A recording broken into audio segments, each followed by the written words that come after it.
Mesdames, Mesdemoiselles et Messieurs, bonsoir. Bienvenue dans le journal télévisé de LCB TV. Donc, voici les titres.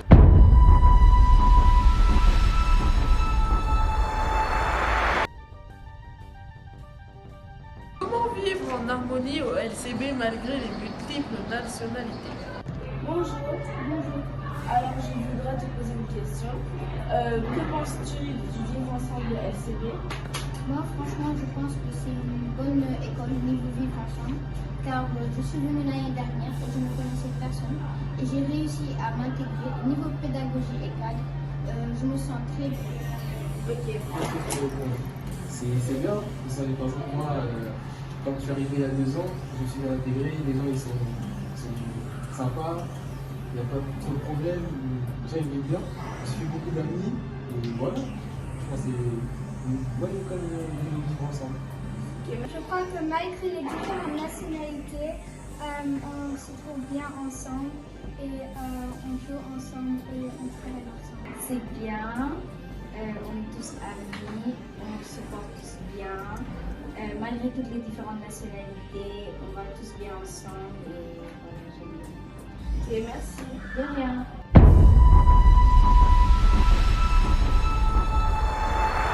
Dans la rubrique Rencontre avec, l'invité du mois est Monsieur Souleidia, le directeur du collège bilingue. Alors, je trouve que c'est une excellente idée.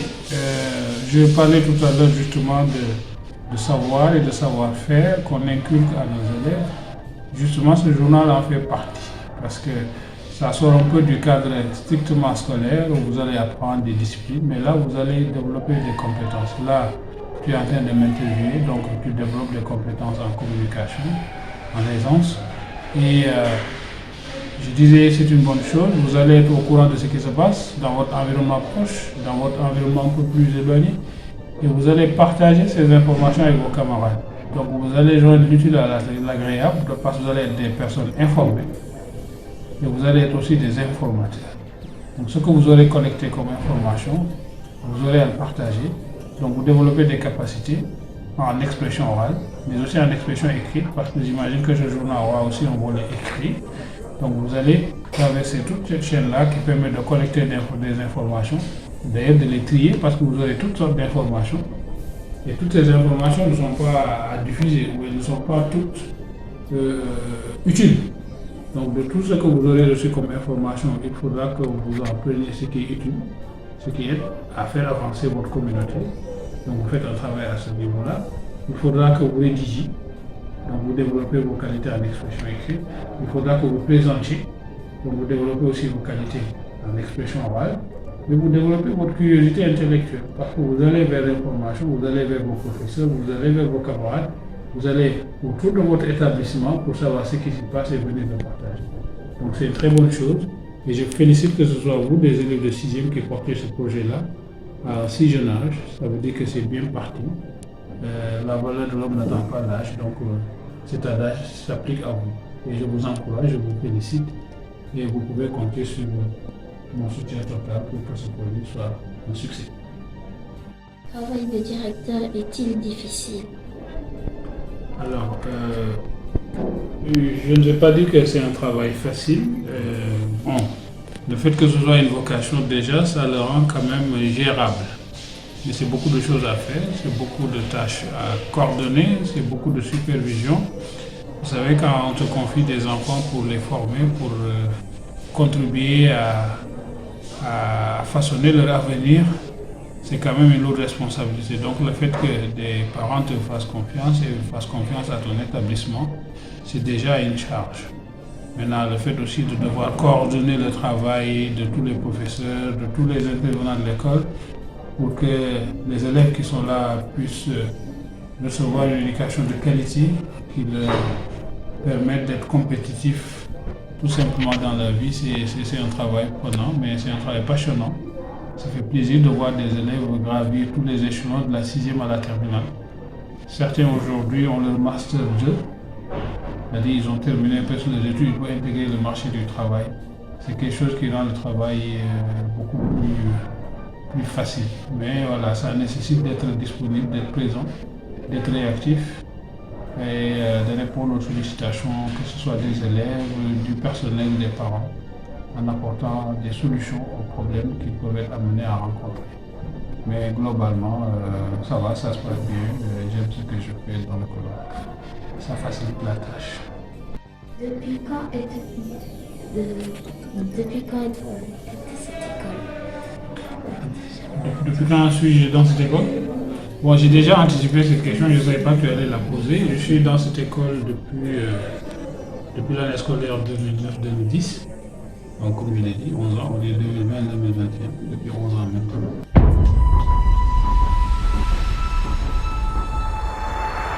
Une façon particulière de fêter Noël dans le contexte de la pandémie. Nous verrons le reportage de Mansour Fall. Bonjour, comment comptes-tu tes vacances de Noël dans le contexte du Covid-19? Déjà, avec l'école, on devra d'abord faire nos devoirs. Et ensuite, si l'on a le temps et si les infrastructures sont ouvertes, on compte un peu s'amuser, sortir, peut-être la ville. Entre amis. Mais on compte prendre nos précautions quand même parce qu'on ne peut pas avoir le corona. On va aussi commencer nos mémoires et essayer de passer du temps avec notre famille proche. Pendant les vacances de Noël, je resterai avec ma famille. Nous ferons des dîners. Nous allons fêter Noël, le jour de Noël et aussi le jour de l'an. Et on va rester en petit comité par rapport au Covid. Je m'appelle Falcomba, je suis élève à LCB et je compte passer mes vacances de Noël comme d'habitude malgré la pandémie. On va essayer de respecter le port des masques, la distanciation, les gels, tout ça. Bon, mais on va quand même s'amuser parce que les vacances de Noël, c'est un peu... voilà quoi.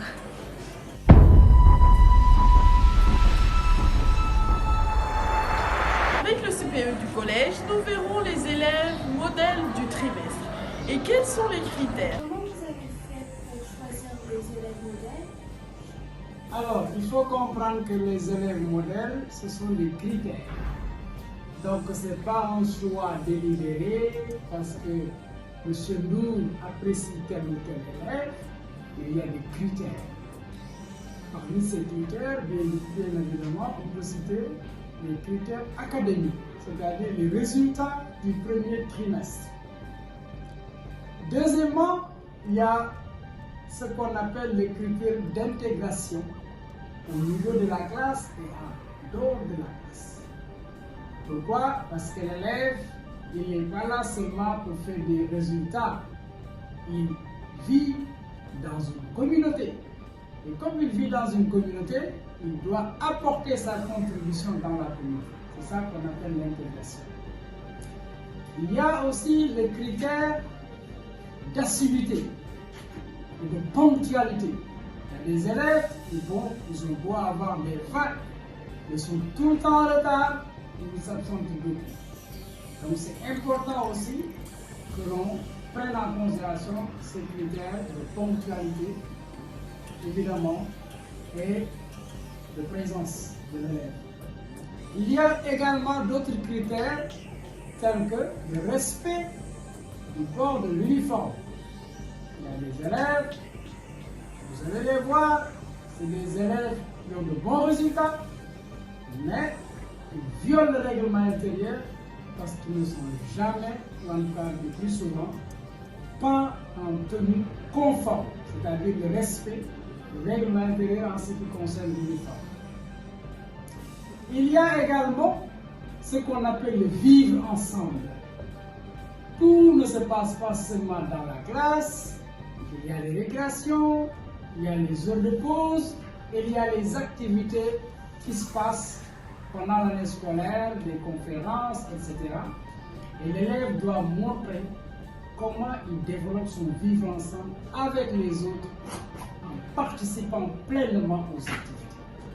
Donc vous voyez, ce n'est pas toujours le critère d'avoir 20.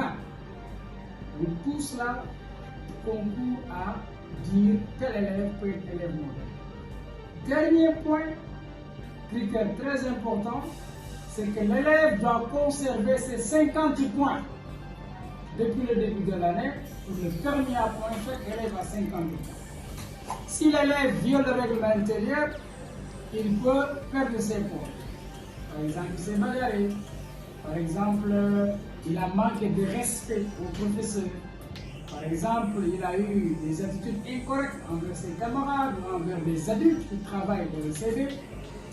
Ou bien encore, parce que tout simplement, il ne fait pas ses devoirs de maison. Ou bien il oublie son matériel. Chaque fois que le professeur lui demande « Monsieur, j'ai oublié », « Monsieur, j'ai oublié », c'est parce qu'il ne s'est pas bien préparé en conséquence. Donc tout ça concourt au critère qui fait que le choix de l'élève modèle n'est pas un choix que l'on fait comme ça délibérément, mais on prend en considération tous ces critères. Voilà. Merci à vous aussi.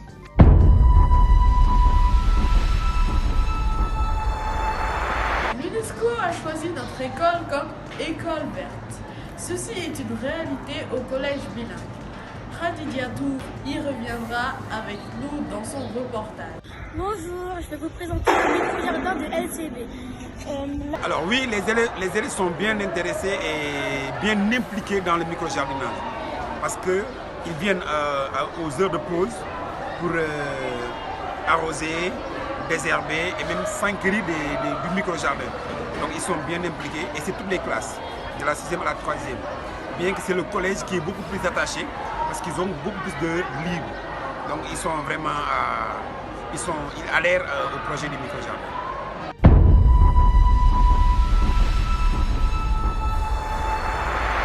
Merci d'avoir suivi ce journal et rendez-vous dans un mois avec LCB TV.